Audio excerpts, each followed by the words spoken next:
Hai guys, so kita dah kembali lagi dalam episod Unpack Pokemon TCG. Okay, so masih lagi dengan Pack Stellar Crown. Jom kita buka untuk episod yang ke-16. Okay, so harap-harap pack ini ada manis sebab dah lama dah tak dapat pool yang bagus. Biasa saja. Okay, kat biasa saja. So yang ini saya ada 5 pack. Okay, saya beli hujung minggu lepas sebab ada apa tu buff. Okay, ada buff yang buka, so dia offer lah.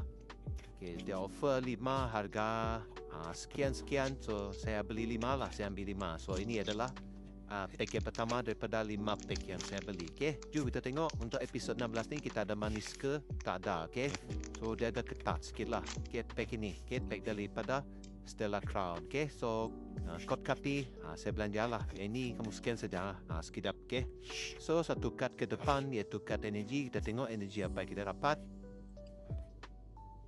Okay, kita dapat Psychic Energy.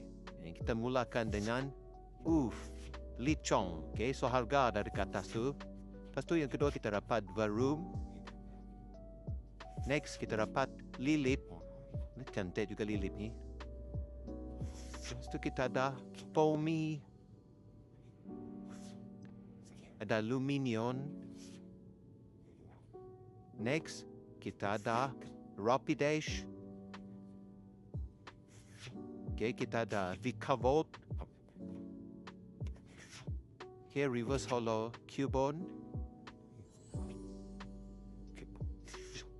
Reverse Holo Reshiram, dan yang belakang kita datang dengan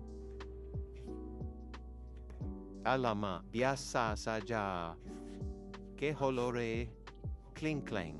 Okay, so itu saja untuk episod kali ini. Masih belum ada manis-manis lagi. So kita jumpa lagi di episod yang ke-17 minggu depan dengan pack yang ke-17 lah. Okay, episod 17. Itu saja. Bye-bye.